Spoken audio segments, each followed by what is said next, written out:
Good afternoon again. I'm here to read the next chapter of Brightstorm, and I've come here to the desert. I think you're going to find out why. This is chapter 15, Desert Sands. They landed on the rusty red coastline of the second continent and replenished the water for the turbines. Replenished. Well done.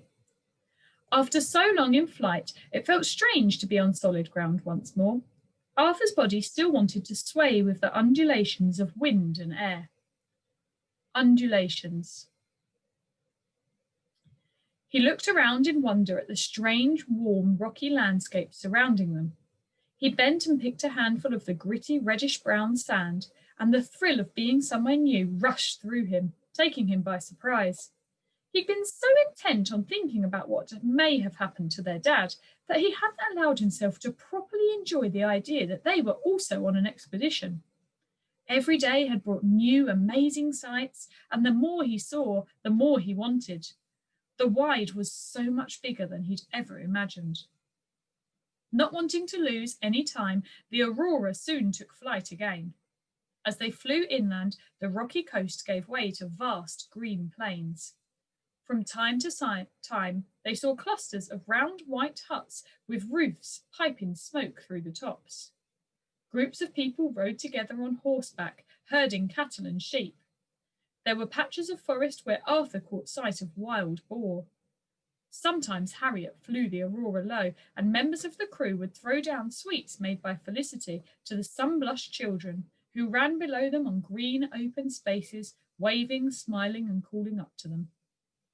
Further south were rocky outcrops populated by herds of goats, great curled horns crowning their heads.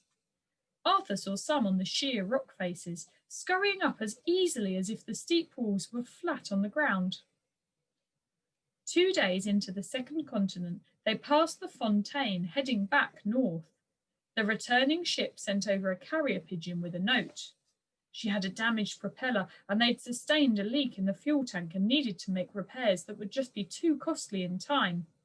They would just make it back to the coast, and then they would need to sail their ship the old way over the coal damned sea. 1 down, 2 to go, Harriet said when they continued. Over the next week, Harriet flew them further south, veering a little to the west where she showed them stone dwellings in the hills. They stopped briefly at a place called Juldor, a city over 1,000 years old, entirely carved from soft stone. Everybody lived in caves with small windows in the hillside. Some of the people were wary, but Harriet could speak the language as though it was her own, and they were soon welcomed. They replenished their water from the great city wells before flying onwards. Did you hear our key word again? Replenished. Over the coming days, the land became drier. They saw a creature that Gilly, the botanist, identified as a sand bear. Sorry, her name might be Jilly. Jilly, the botanist, identified as a sand bear, a slow, lolling beast meandering peacefully across the land. There were certainly fewer people in the second continent than the first, and many more animals roaming free than on farms in the towns around Longtown. They saw fewer settlements over the desert plains, but Harriet explained that was because the conditions were tough mid-continent, and most people lived in the citadel further south, where the plains ended. They were heading there to fully replenish supplies and stop for an evening meal. Arthur was pleased, as no dinner on board meant he had some free time in the late afternoon, and the heat had become unbearable in the galley. Arthur lounged on the deck in the shade of the balloon, welcoming the slight drop in temperature and the breeze. He watched Harriet at the wheel as Welby scanned the horizon with the binoscope. I can't spend another moment near the engine. If Crankon or Forbes come looking for me, tell them that I've died of heat stroke, Maudie said, collapsing beside Arthur. It won't last. Felicity says a storm's coming. She felt it in her toes. Well, who could argue with that? Maudie looked doubtfully at the cloudless sky. I think Welby's sunbaked into a statue. He hasn't moved for the last 5 minutes, Arthur said. But at that moment, Welby called to Harriet, who joined him. He gestured below, and they swapped the binoscope between them a couple of times. What do you think they've seen? Right now, I'm hoping it's a block of ice the size of a city, Maudie yawned. I'm going to find out. Arthur pushed himself up and sidled close enough to overhear what they were saying. Drop altitude. We need to get lower to be sure, Harriet said. We shouldn't stop until the citadel, Harry. If we get involved in business that's no concern of ours, it could delay us. We have a tight schedule, and Crankin says the water in the engine is evaporating at an alarming rate in this heat. Hush, Welby. You know very well that if there's someone in trouble down there, we have no choice but to help, whatever that does to our expedition schedule. Welby turned to give Arthur his one eyebrow raise. Sorry, I didn't mean to sneak up, he said. Really? Welby's eyebrow arched even higher. Here, Arthur, what can you see? Harriet handed him the binoscope and pointed to an area below. There's someone. I think they're waving, but they look distressed. And, Harriet, I don't know if I'm seeing what you are, but I don't think they've got any legs. Take the ship down, Harriet called across the deck. They began a rapid descent and landed the Aurora in the sand a short distance from the figure. The whole crew rushed to the edge. We can't stop here long, Forbes said, shaking her head. The sand will play havoc with the engines, and we need to make sure that we can take off again. Have some compassion, Forbes, said Felicity. We'll just help this poor soul and take him to the citadel. We won't be long. Now they were close. Arthur could see that the poor man was not legless, but was in fact trapped in the sand from the chest down. Lower the gangplank, Harriet ordered. Deckhand Barnes wound the great cog, and the plank began extending towards the sand. Arthur stood poised. The poor man looked terribly distressed. Before the plank had even reached the ground, Arthur had run down and was belting towards him. Stop! Harriet yelled. I think it's quicksand!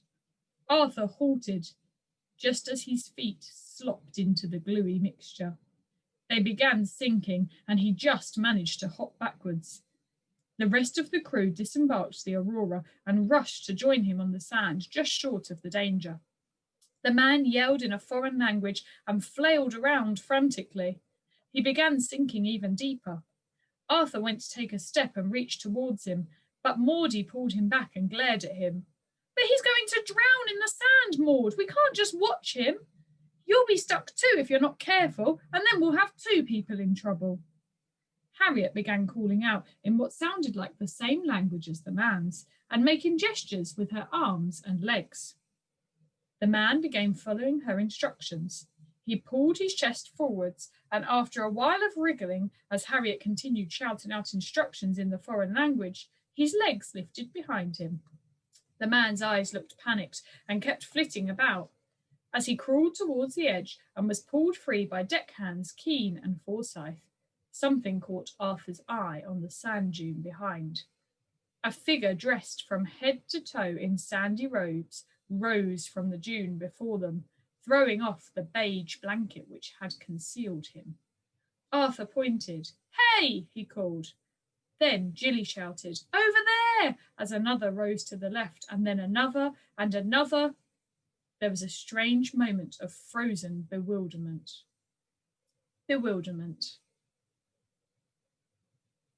As the crew watched the figures rise, Felicity shouted, We've been tricked!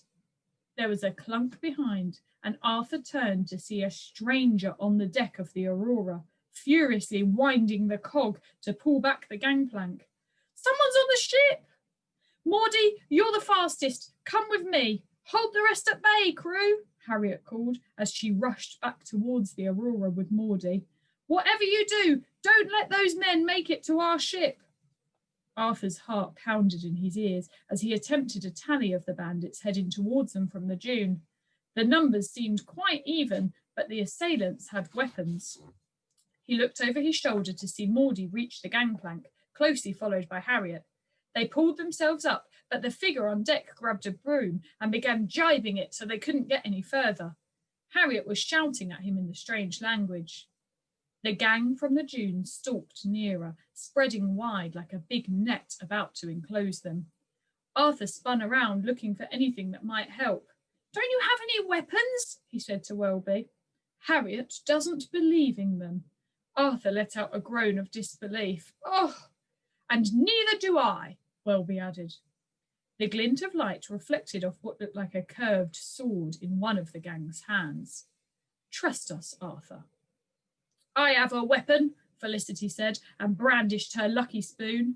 I told you a storm was coming. My feet are never wrong. I was hoping you meant the rainy sort. Beside Felicity, Jilly rolled up his sleeves to reveal his not very ample muscles. He wasn't looking good. Two of the bandits suddenly broke into a run, scooting around the quicksand and flanking the crew on either side.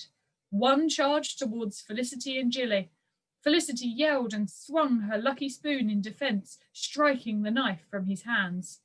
But Arthur didn't see any more, as in a flash the other bandit was heading his way.